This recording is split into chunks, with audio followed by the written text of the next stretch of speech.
Hi there everybody, and welcome back to another episode of Prestige Liquids. My name is Andrew, and as always it is fantastic to have you here with me again on another whiskey review video. Now this one's been a long time coming. I've had the bottle for a little while now, and I'm only just getting the time to be able to do the review on it now. This is one of the more recent releases from Starward. This is the Bourbon Cask Batch 2.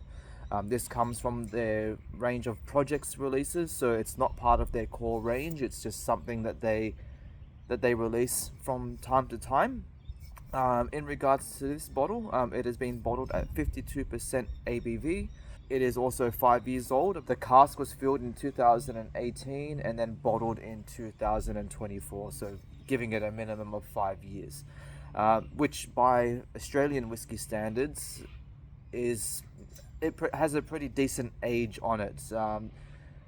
Which has been one of the good things about Starward lately is that they seem to be starting to sit on quite a bit more of aged stock at the moment, and with these types of releases we're starting to get to see what some of their more aged whiskies are like. So hooray for Starward.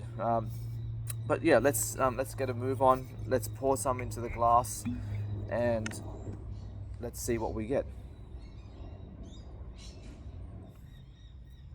As you can see, it's a very nice pale golden straw color, almost like a watered down honey, but yeah, very nice coloring on that. As far as I'm aware, all natural coloring as well. But let's move on to the tasting and see how we go. So on the nose,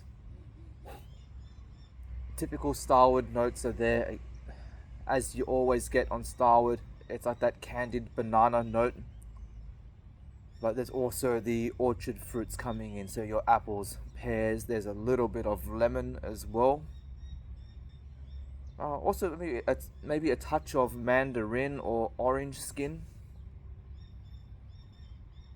There's also some herbal and grassy elements, a little bit oaky. I'm also getting a bit of milk chocolate as well, touch of leather.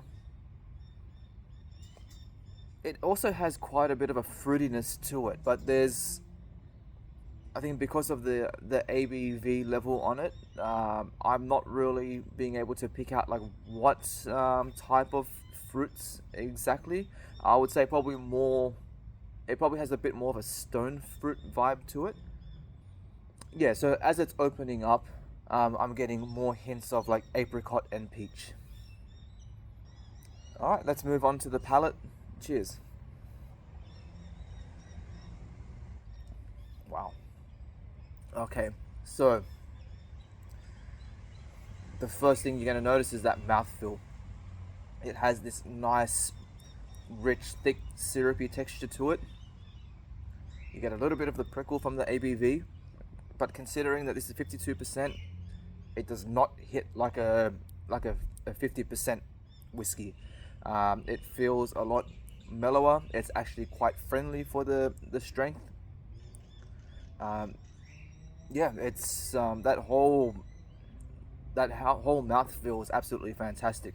When you go into a whiskey of this strength, you automatically assume that you're going to get something that's just going to like punch you in the face and knock you out. But no, that is not the go with this. It is very friendly and very approachable, as I've said. In terms of flavor, I am getting a lot of vanilla and caramel, so a lot of that bourbon cask influence is definitely coming through. A nice touch of oak. It's quite grainy as well, so kind of like a wheat bix flavor, and more of those types of like cereal grains. So it is also quite malty. Again, that citric element is coming through. I'm getting quite a nice touch of lemon zest, which just helps to really brighten the whiskey and just give it a little bit of, I guess, a little bit of sparkle, a little bit of life. It just makes it pop here and there. So you get those typical like whiskey kind of flavors, but then you've got this nice like little bit of zap that comes in as well. All right, so again, those chocolatey elements are there. A nice well-rounded sweetness as well. touches of honey and like brown sugar as well. Those fruitier, like stone fruit, apricot and peach notes are still there. I would say that they were probably a little bit more prominent on the nose, but they do follow through onto the palate as well, getting a bit of a tropical edge to it, maybe a touch of mango, a little bit of pineapple, but that's really starting to like to push the boundaries, I think, of the profile. But again, it's one of those whiskies that once you let it sit and open up for probably a decent amount of time, you will start to get more of those obscure flavors coming through. These are just kind of notes that I'm getting on the fly as I've just poured it. The finish is quite surprising, considering the strength and like other whiskies that I've had at about the same ABV range. You do tend to get a more longer finish. This one's a little bit more on the short to medium length, but again, still loaded with flavor. You're getting these nice sweet vanilla, honey, caramel notes as well. Again, those toasted malty cereal grain notes are there as well. A little bit of chocolate, maybe a bit of barrel char and smoke as well that's coming through. So there is just a really nice, beautiful balance of flavor that is coming into this from beginning to end. I was quite lucky as well that I was able to try the batch 1 release of this when they brought it out a couple of years ago, and that was a very nice whiskey. They are continuing the trend. Batch 2 is just as good. So I really am very curious to see how these releases will progress into the future. I'm definitely going to be making sure that I try to get my hands on them as often as I can. I'm going to leave it at that. My name is Andrew, and I'll see you all again on the next video. Get this.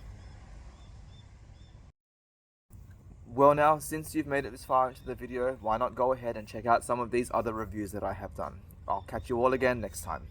Bye bye.